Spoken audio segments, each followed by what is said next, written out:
Hi folks, John Cordisco back again with another great chess video for you. This is from a game that I played on August 1st, 2013 in the 114th US Open. It was held in Madison, Wisconsin. Any of you ever get a chance, if you live in the States, to play in the US Open, I suggest that you do. It's a great tournament. It's a great time. It's a great experience. I was black in this game. I'm rated 1588, and the individual playing white is Jack Hanson. He was rated just under 1,000, 956, which is basically a beginner. The reason why I say all that is because I'm going to call this video Rating Blindness. When I saw that my opponent was so much lower rated than myself, I had these preconceived notions. I think subconsciously you don't try as hard or don't think as hard. And you'll see in this game what happens. Too, when you get arrogant like that and you look at a player's rating. When you're new like that and you're young, you try twice as hard. And we're going to see how it works out. I had black. He played d4. G6. He's just developing basically your Tory system, London system, pretty much stuff that in your beginning that you do. You don't need a lot of opening theory, which is fine. It's still legitimate opening. It's still more than playable. I was just developing. D6, get my light squared bishop out. As you can see, he's got free reign now. My dark squared bishop, of course, is fan cattled. I'm a little backed up, but it's basically a King's Indian system setup. C4, and I go after his dark squared bishop right away.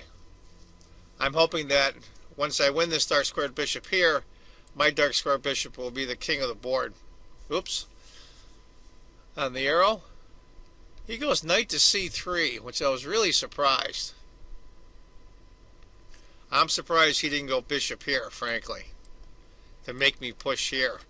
But he is no. Knight takes, pawn takes. Now on my Fritz computer here, I have it off screen, you can't see it. I'm up over almost a point and a quarter already. And I'm thinking to myself, okay, this is going to be an easy game.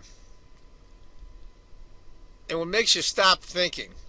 You think, but not as deeply and not as hard.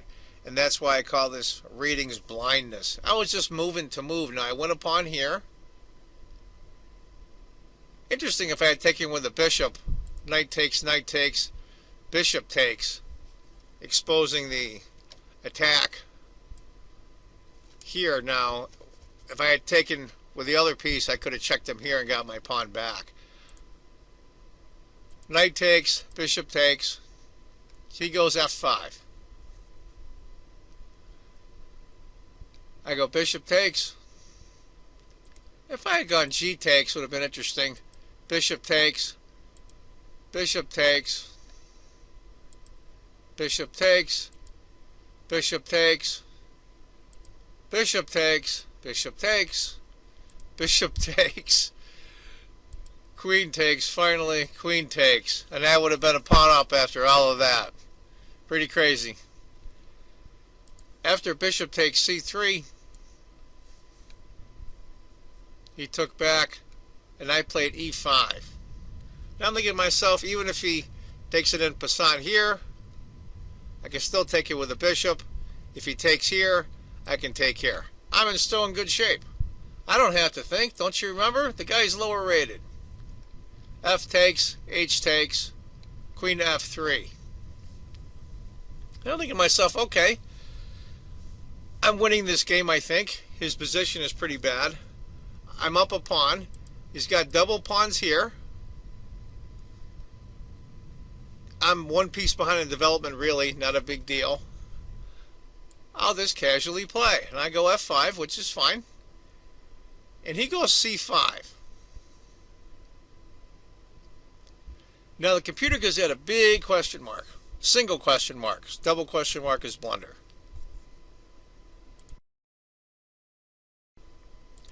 After c5, I went e4. He checked me. Now, of course, here I am. Much higher rated player. That's what I call this rating blindness / arrogance. I just casually moved. I should have stopped, as I would do with any other player higher rated than myself. Especially the other games I played where the vast majority of all my opponents were higher rated. I took the time that was allocated to me. You don't get any extra points for having time at the end of the game, so you might as well use it. Why didn't I go? I went g7, just to casually move. Yeah, big deal. I should have went d5. Much better move. Much better move. Didn't do it. Because I had rating blindness. I went king to g7, which is not the end of the world. It's just the point.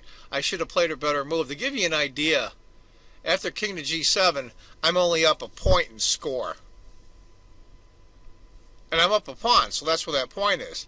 And if I had gone d5, I would have been up almost 4 points. Because I win the piece.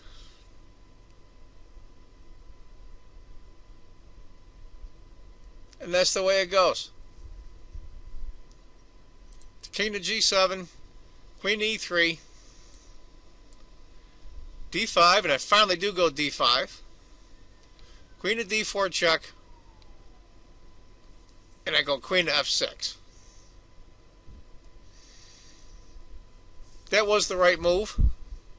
Now, oddly enough, I'm barely up a pawn.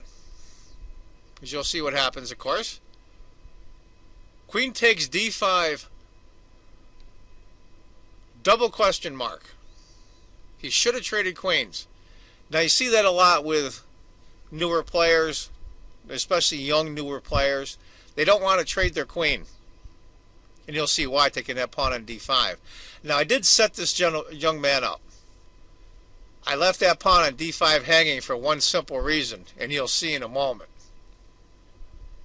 He should have played queen takes, king takes, bishop takes. Am I still better? Yeah, because of his double C pawns. I'm only up 3/4 of a pawn. I should be way ahead of this guy, but I'm not because I play lackadaisical. He takes the pawn on d5. Now, we all see now why that's a problem. If you just take a minute, if you don't see it right away, stop the video here and try to find out why queen to d5 was a huge error. After queen to d5, I played rook to d8. Queen's guarding the rook. Now the queen has nowhere to go. It's trapped. Can't take the pawn, can't go here, can't go here, here, or here without loss of material. Now, to his credit, I will say this. He did the best move possible in the situation that he was in. He played queen to f7 check.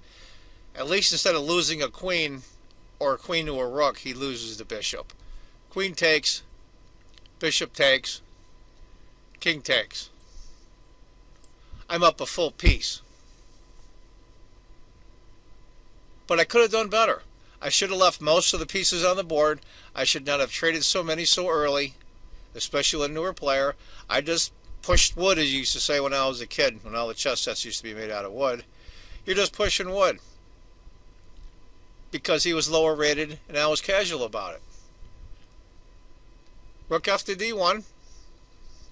I go bishop to e6 to connect my rooks. Now at this point I want to trade down, of course. I'm a full piece up. Rook to d4. If I take, he gets to undouble his pawns.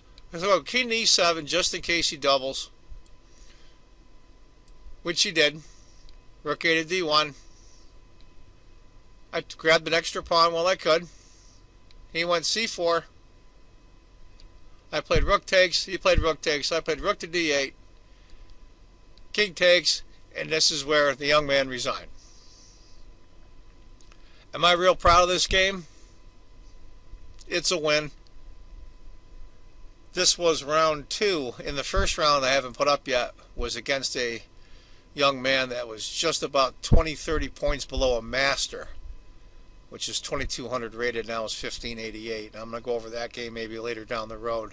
But I wanted to put this game up not so much to put myself down, but to help other people that are in tournaments. You're probably better off, if you can help it, when you go to look to see who your opponent is in a tournament, either have somebody look for you, see what board number you're on or what color, and don't look to see what the rating of the individual you're going to play is.